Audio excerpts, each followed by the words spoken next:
Nick from ASCA.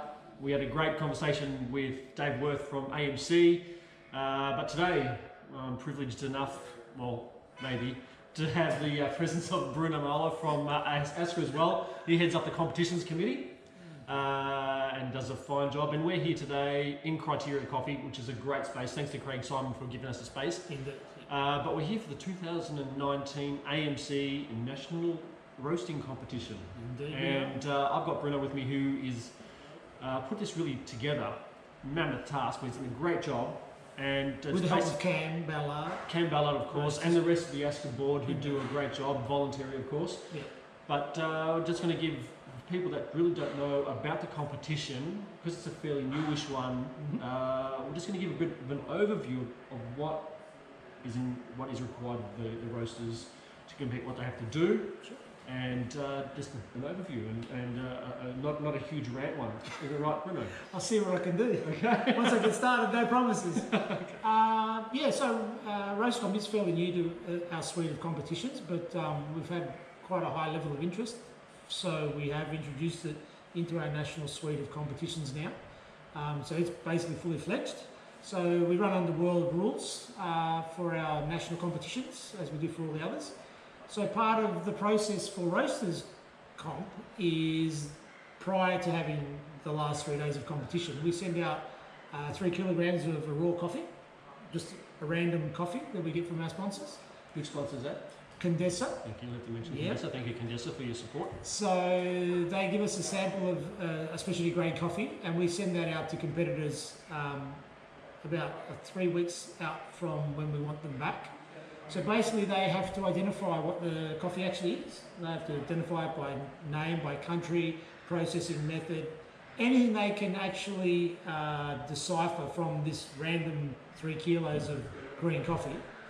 And then they have to roast the said coffee, obviously, to the best of their abilities, bringing out all the subtle nuances that may be in there in terms of flavour and acidity, body, etc. And then they send us back a roasted sample. So what they end up doing in its entirety is identifying this coffee. They fill in a form which tells us all the different characteristics that this coffee has, as far as they're concerned and can identify.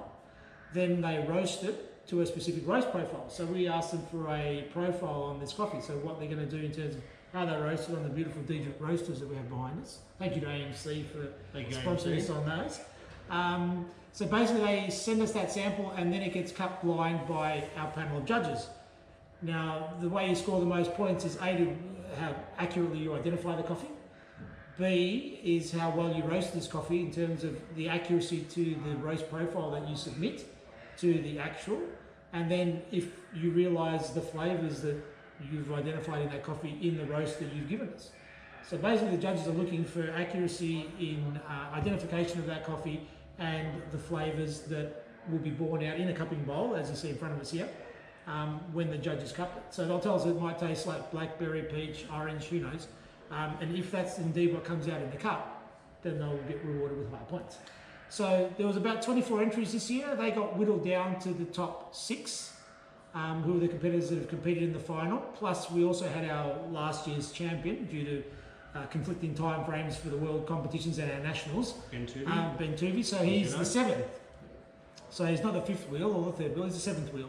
But so he also competed. So over the last 3 days, the 7 top roasters who were whittled down from our preliminary rounds competed here at Criteria Coffee on the Diedrichs behind us, and they had 3 different disciplines to sort of get their heads around. So the first one is actually green bean grading.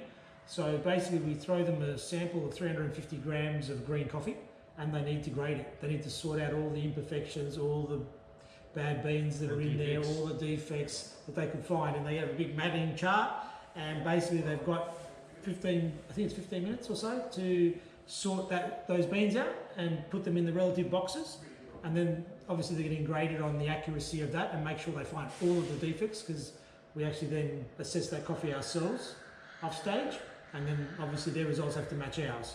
So that's one component. The other component is the roasting, actually roasting the coffee. So they have to produce a roast profile for us for their production roast. So they've basically got a day, they do about an hour and 45 minutes of sampling, practicing, etc., etc. They cup their coffees. They've got 5 different coffees they can choose from behind us there, which are provided by our sponsors. So they had 1 coffee that they have to do a single origin for, and they had 3 coffees they could use for a blend. So, and then they had a practice coffee which they could just practice on the machines with. So basically everyone had to do the same single origin. They just came up with their own roast profile that brought out whatever flavours and characteristics they wanted to highlight in that coffee. And we judged them on the basis of what they actually pulled out in the cupping bowls they would have in front of us. So the judges have just finished doing their final run-throughs. And there's also a production plan that needs to be submitted with that, which we then grade the accuracy with which they were able to replicate that same roast curve that they decided they wanted to do from the previous day. So we have props to software on there for those of you who don't know about it. It gives us all the readings on airflow, temperatures, times, etc. that are going on in the roasting process, and it graphs it for us. So we're looking for their production roast graph that they submit prior to starting their competition time, matching their final one, which we then download after they finish their roasting. And the final one is taste. So which one actually tastes the best? So the judges have just gone through and done a cupping form on all of the coffees, the blend and the single origins, and now they're upstairs deliberating on what it tasted like. So they'll all get an overall score. So the 3 scores will be put together in terms of the green bean grading score, the production roast score in terms of the how accurately it matches what they've actually managed to achieve yesterday when they roasted it, and then we'll add on the flavour scores across the cupping sheet for what we got in the cup. Wonderful. It's a little bit long and winded, but it's a complicated process, but that's what all roasters do every day of their lives pretty much. Great, thanks for that, Bruno. You're welcome. You can breathe now. That was a great analysis. Thank you very much. So we're really fortunate that these aren't they're props, but they're actually the bowls that the judges actually just finished cupping on and assessing and judging. And they've gone upstairs now to deliberate. So once again, thank you again for your analysis and overview. Also, once again, thanks to AMC and Mr. Dave Worth, who's actually behind the camera. Thanks, Dave, from AMC, and the beautiful Dietrich roasters, the 2.5 kilos that the competitors worked on.